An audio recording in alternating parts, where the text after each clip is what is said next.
And welcome to Local Edition on Time Warner Cable. I'm Steve Swatt with the Sacramento Report. In the next few minutes, we're going to get the Republican take on California's new budget. My guest this segment is Bob Huff, who is the Senate Republican leader. Thanks very much for being with us. Great to be back with you, Steve. So I know the Republicans currently are not part of the budget negotiation calculus, shall we say, because you don't have enough members.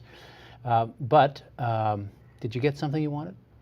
Well, it's not that we don't have enough members. It takes a majority vote now to pass a budget. That changed a few years ago, and since that, it's been pretty much crickets in the assembly. But if you had a majority, you would be the Well, factor. if we had a supermajority, we might be able to play something. Yeah, if we had a majority, we played too.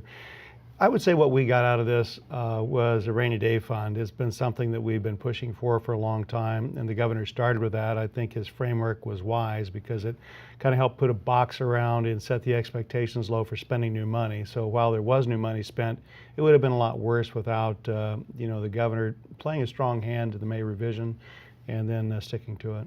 The governor also used a more conservative estimate of revenue, which some Democrats balked at. And so that meant less spending and socking away more. Correct, because there's an appetite to spend over here. And so, you ask, what did we get out of it? We pretty much are supporting actors anymore. It's not, there used to be Big Five, and for the most part, the budget calls upon the Big Three.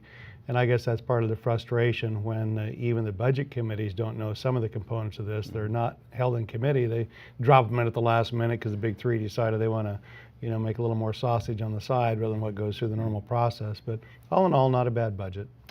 So what would you like to have seen in it or not in it that didn't happen?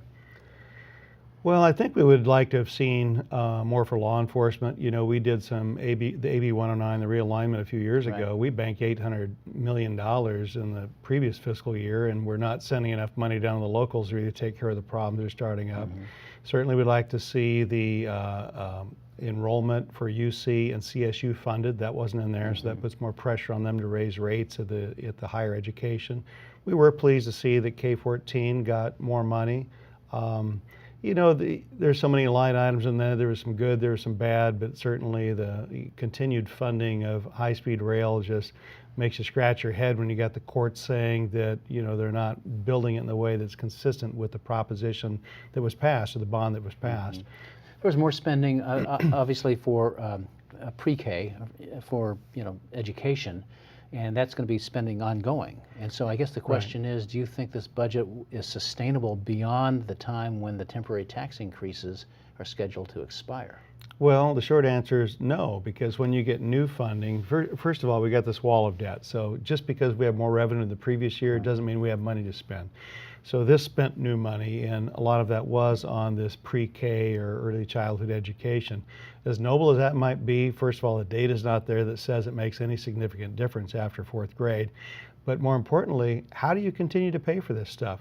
So we have what was sold to us as a temporary tax increase, and it will likely, they will use things like this and other new spending to, when we get toward the end of that, they'll say, well, we need this money to keep our programs. You fully expect to see another ballot measure to continue it? Absolutely. Yeah. Yep. Well, we're almost out of time, but I do want to ask you a very quick question about Medi-Cal reimbursement rates. Do you think, given the fact that those rates did not go up, and they have been cut before, that their access to care could be affected? It will, because we cut it 10% in 2011. So that the providers who need the money to operate are not getting that, and there will be fewer that will take Medi-Cal patients. All right. Senator Bob Huff, thank you very much for coming by and talking about the new state budget. We appreciate it. Great to be with you, Steve. And thanks to our viewers for watching Local Edition on Time Warner Cable. A reminder, you can see this and other interviews on My Government on Demand, also on YouTube. I'm Steve Swatt. Have a great day.